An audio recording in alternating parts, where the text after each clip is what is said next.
एक बड़ा ही समृद्ध और खुशहाल राज्य था। इस राज्य का राजा बड़े ही साफ दिल का, सेवाभावी और भगवान में अटूट विश्वास रखने वाला था। राजा को किसी चीज की कोई कमी नहीं थी। राज्य के सारे लोग राजा से बेहद प्यार करते थे और उसका हर कहा किसी हुक्म की तरह मानते थे। फिर भी राजा जैसे जैसे बूढ़ा होता जा रहा था वो दुखी रहने लगा था। राजा के दुख का कारण था उसे पुत्र का न होना। हालांकि राजा की एक पुत्री थी जो बड़ी हो चुकी थी और उसके विवाह का विचार भी अब राजा करने लगा था। राजा अपने बुढ़ापे में संन्यास लेकर प्रभु भक्ति करना चाहता था, लेकिन उसके सामने सबसे बड़ी समस्या यही थी कि राज की बागडोर किसे सौंपी जाए। एक रात इसी चिंता में राजा काफी देर तक भगवान का नाम जपते जपते सो गया। उस रात राजा को सपने में भगवान का साक्षात्कार हुआ और उसे उसकी सारी समस्याओं का समाधान मिला। सवेरे उठते ही राजा ने बड़े प्रसन्न मन से एक सभा बुलाए और ऐलान कर दिया कि उसके महल के दरवाजे पर को भी पहला आदमी आएगा उसी से राजकुमारी की शादी की जाएगी और उसे ही राज्य का राजा घोषित किया जाएगा। सभी लोग जो सभा में मौजूद थे राजा का ऐसा अजीब ऐलान सुनकर काफी अचंभित हुए, लेकिन सभी लोग जानते थे कि राजा बिना बात के ऐसा कोई भी मूर्खतापूर्ण काम नहीं करेगा, इसलिए उन्होंने राजा को ऐसा करने का कारण पूछा।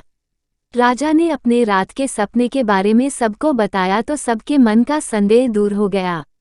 राजा के ऐलान कर तुरंत पालन किया गया और थोड़ी ही देर बाद सैनिक एक युवक को सभा में लेकर आए जो मैले पुराने कपड़े पहने हुआ था।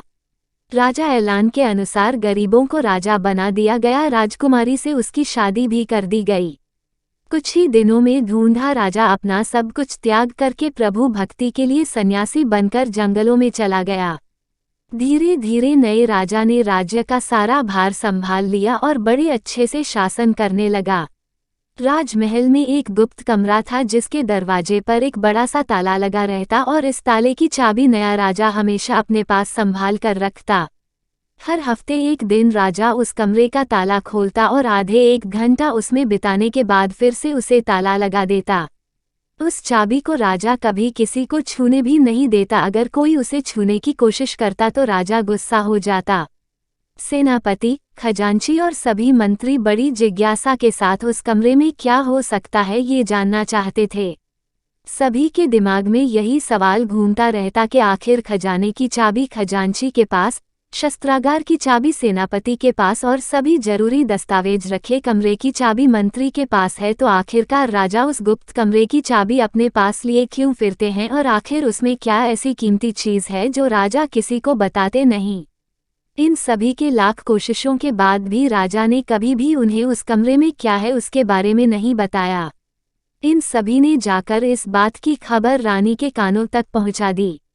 रानी को भी जिज्ञासा हुई कि ऐसी कौन सी रहस्यमय बात है जिसे राजा अपनी धर्मपत्नी से भी छुपा रहे हैं। रानी ने राजा से उस रहस्य को जानने के लिए हठ पकड़ लिया। रानी ने खाना पीना सब त्याग दिया। आखिरकार स्त्री हट के आगे राजा को हार माननी पड़ी। राजा रानी, मंत्री और सभी सभासदों को साथ में लेकर उस कमरे के पास पहुंचा और पहली बार सबके सामने उस कमरे को खोला। सभी देखकर हैरान थे क्योंकि उस कमरे में कुछ भी नहीं था सिवा एक फटे पुराने कपड़े के जो दीवार पर टंगा हुआ था। मंत्री ने फटे कपड़े को अपने हाथ में लेते हुए राजा से कहा, महाराज यहाँ तो इस फटे कपड़े के सिवा कुछ भी नहीं है। तब राजा ने कहा, यही तो मेरा सब कुछ है। जब जब मुझे किसी वस्तु का घमंड होने लगता है या जब मैं अपने आप को दूसरों से उत्तम समझने लगता हूँ तब तब मैं इस कमरे में आकर अपने इन फटे पुराने कपड़ों को देखता हूँ और मुझे याद आ जाता है कि जब मैं इस राज्य में आया था तब मेरे पास इनके अलावा कुछ भी नहीं था और मेरा सारा घमंड खत्म हो जाता है।